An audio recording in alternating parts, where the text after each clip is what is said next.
Presencia Universitaria, la entrevista. Un punto de encuentro para el análisis y la reflexión. Son las 8 de la mañana ya con 7 minutos. Vamos a dar inicio a nuestra entrevista en esta mañana aquí en Presencia Universitaria. Nos acompaña el ingeniero Óscar Jair Palacios, el expresidente de la Cámara Mexicana de la Industria de la Construcción aquí en Querétaro, a quien agradecemos su tiempo, su presencia en esta mañana. Ingeniero, ¿cómo se encuentra? Muy buenos días. Es un gusto saludarlo aquí en Presencia Universitaria. ¿Qué tal? Muy buenos días. Saludos a ustedes, a todo su auditorio. Para nosotros es un gran gusto estar aquí en la Cámara de la Construcción con todo la TV UAC. Muchas gracias. Gracias, ingeniero. Y bueno, siempre es oportuno al cierre de un año realizar el ejercicio de la reflexión, el ejercicio del análisis. Y me parece oportuno justamente referirnos en esta ocasión, aprovechando su estancia, su presencia en Presencia Universitaria, cómo se cierra el año hablando justamente de la industria de la construcción en Querétaro. Si fíjate, una de las bases en la cual la industria de la construcción, sobre todo la Cámara de la Construcción, toma sus números es a través del INEGI. El INEGI, empezando el año, nos empezó a dar unos números extraordinarios, los cuales no concordaban con la creación de empleo, lo cual nosotros mesuradamente a través de nuestros afiliados incluso pudimos hacer algún tipo de encuesta para ver realmente si ellos sentían que tenían un crecimiento. Mas, sin embargo, encontramos datos muy curiosos en los cuales, a diferencia de otros años, sí había un crecimiento en la facturación, pero no había crecimiento en la creación de empleos. O sea, tenemos un crecimiento aproximadamente de creación de empleos como del 6%, pero el INEGI nos empezó a dar números que estábamos creciendo al 110%. Incluso acaba de ir el personal del INEGI a nivel nacional con una reunión de la Cámara, del Comité General de Cámara a nivel nacional, y nos decía que somos el doble de productivos. Bueno, creo que nos dio una razón en la cual a lo mejor no era cierto, ¿no? Entonces, los datos que el INEGI nos dio este año los dejamos mucho en tela de juicio para ver si realmente era el crecimiento. Lo que sí es un dato fidedigno y no es no es un método estadístico, es la creación de empleo. Estamos sobre el 7%. Yo estimo que por ahí andamos el crecimiento real, sobre el 10%. Algo diferente que es nuestra industria de la construcción a diferentes otras industrias, y para que nuestro auditorio me pueda yo explicar con ellos, es de que las utilidades de la construcción son en ocasiones marginales. Generalmente nosotros calculamos nuestras utilidades cuando incluso desarrollamos un análisis de un precio unitario entre un 8 y un 10% aproximadamente. Dentro de la industria de la manufacturera, la industria de la transformación, pueden tener incluso utilidades de hasta un 30%, casi hasta un 50%. Igual la industria restaurantera puede tener hasta utilidades del 50%. Entonces nosotros, con márgenes tan chicos de utilidad, si tenemos un tipo de inflación que nos pueda llegar a afectar, salimos incluso perdiendo en la obra, ¿no? Entonces, algo característico también en este año fue que no tuvimos los mismos rendimientos. O sea, sí facturamos alrededor de un 9-10% más, pero no tuvimos los mismos rendimientos. Las utilidades bajaron incluso. Y esto le damos nosotros la razón a la inflación, a los altos costos de los materiales que fueron en el transcurso del año y que no se hicieron las adecuaciones correctas en los contratos. Pero sí hubo un cambio. ¿Ustedes han notado un cambio después de lo que sucedió con el tema del COVID-19 ya en este 2023? Es decir, sí hubo evidentemente una situación muy distinta a la que se vivieron en los últimos años. No, sí, definitivamente. De hecho, ahorita ya llegamos nosotros a los números que estábamos post pandemia. Ya estamos en números de recuperación después del 2018. Entonces, ya para el 2024 incluso ya podemos estar hablando en datos históricos. Y de hecho, la intención es que se refleje en el crecimiento económico de las mismas empresas, lo cual todavía estamos en ese proceso de que realmente se hiciera reflejar. Ahora, hablando de obra pública, porque me parece que la industria de la construcción también tiene un impulso, un apoyo cuando las entidades públicas, municipio, estado, federación, le otorgan las licitaciones a los constructores locales. ¿Cómo está el análisis, cómo está la estadística en cuanto a la obra pública de los constructores en el estado? Sí, en datos globales, incluyendo los que no son locales y foráneos, la industria de la construcción en el ámbito público subió del 10 al 15%, siendo todavía el 85% inversión privada. Para el ámbito de construcciones locales, que de hecho nosotros vamos a pedir siempre que sea el 100%, estamos alrededor de un 80%, más sin embargo, a pesar de que ICA, que es la obra que se llevó más grande ahorita en este año, muchos de los subcontratistas eran parte de la Cámara de la Construcción y eran constructoras locales. Lo dejo un poquito ahí en su dilema, nada más en el sentido de que no vayan a dejar una deuda como comercial, lo comento también. Pero sí... Con los proveedores. A los proveedores, sí. A los constructores locales que estoy comentando, pues Sí. que no les vayan a dejar una deuda, que es ahorita lo que estamos nosotros solicitando a esta gran empresa. Y si tuviéramos una influencia de alrededor de un 80%, donde prácticamente es el 100%, es en los municipios. Los municipios tienen un poquito más de cercanía con los constructores locales. El municipio del Marqués, el 100% de sus obras sí fueron con constructores locales. El municipio de Querétaro estuvo muy cercano también a ese 100%. Entonces es donde nosotros como constructores locales nos hemos estado refugiando más al ámbito municipal.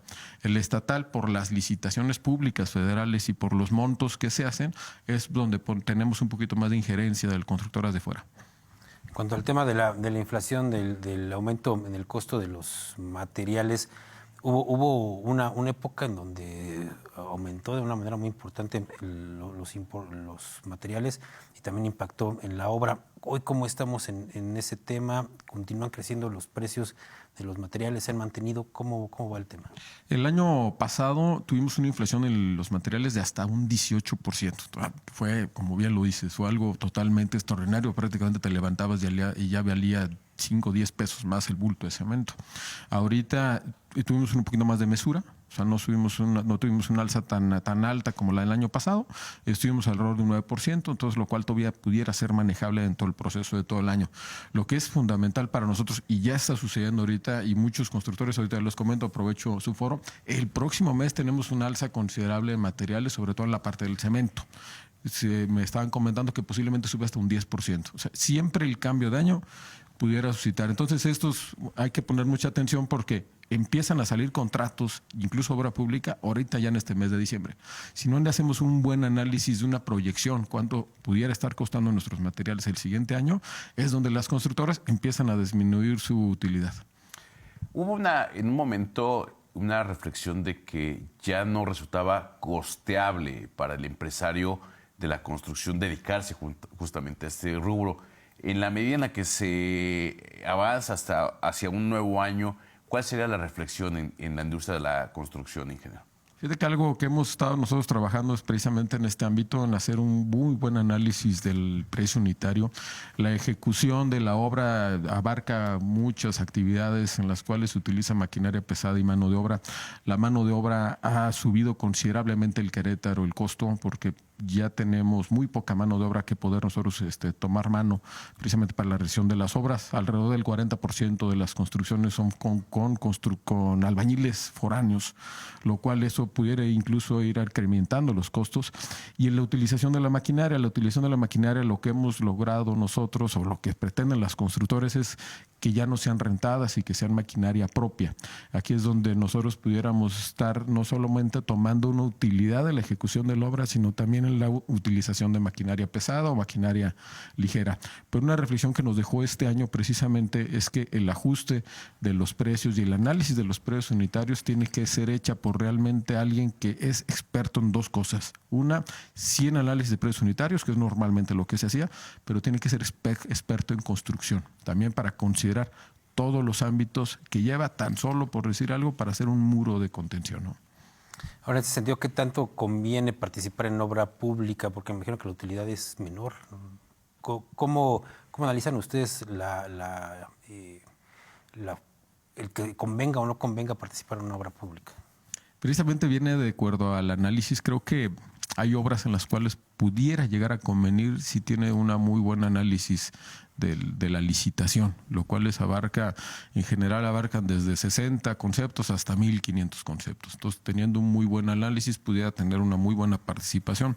Alguna vez algún compañero me decía, oye, pues sí son ustedes masoquistas porque pues están detrás de la obra pública con todas estas variaciones y pues márgenes muy chicos de utilidad.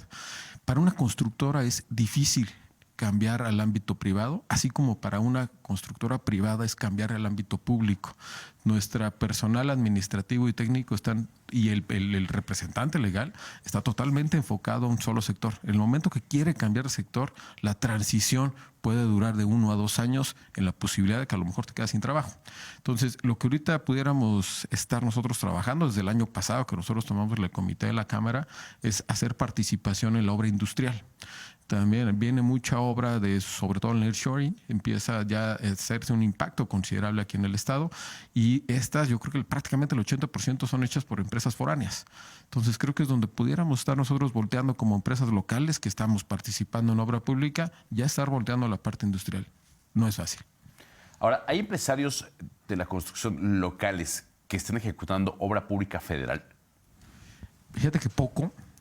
Aquí en el estado hay muy poca obra federal, sin embargo hay constructoras que están participando en el Tren Maya, no como ejecutoras, sino como renta de maquinaria. Hay muchísima maquinaria ahorita en el Tren Maya, yo creo que ahorita que acaben va a llegar una considerable cantidad de máquinas a Querétaro, lo vamos a notar. Y ahí es donde hemos tenido participación. Muchos constructores, incluso afiliados a la Cámara, están participando allá.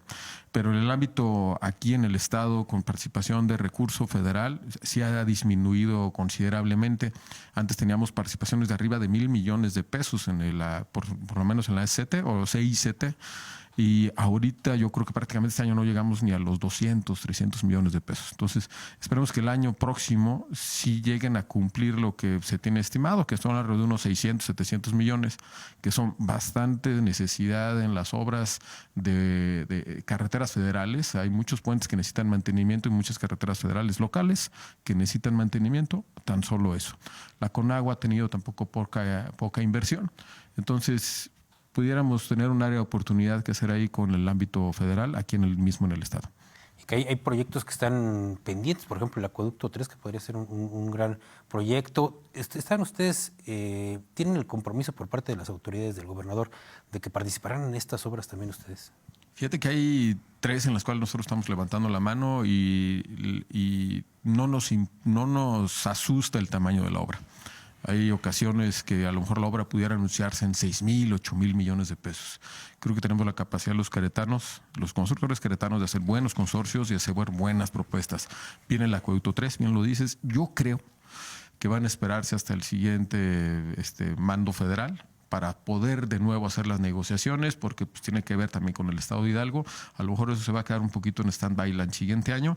Lo que sí viene muy fuerte es la parte de obras eléctricas. Ya tiene consolidado la Agencia de Energía todo el proyecto para la inversión de estas microestaciones y las grandes estaciones que se van a hacer. Ya tuvimos una reunión con ellos y sí tienen una indicación de que la mayoría de estas obras sean por empresas locales. Para eso se necesitan consorcios, no solamente empresas de construcciones de obra civil, sino también de constructoras de obra eléctrica. Y también otra fundamental, que por ahí estaba comentando el gobernador, que era un carril confinado para Bernardo Quintana, sobre todo en el ámbito de transporte público. Y lo que había anunciado ahorita el gobernador, son de alrededor de 10,000 millones de pesos que se va a invertir el próximo año. Habría que revisarlo, pues es un dato histórico, es muy, muy, muy alto. Y el municipio de Querétaro, ese sí está un poquito más cercano a la realidad. Ellos ejecutando 1,200 millones este año. El siguiente año ellos están diciendo que se van a 2,000 millones.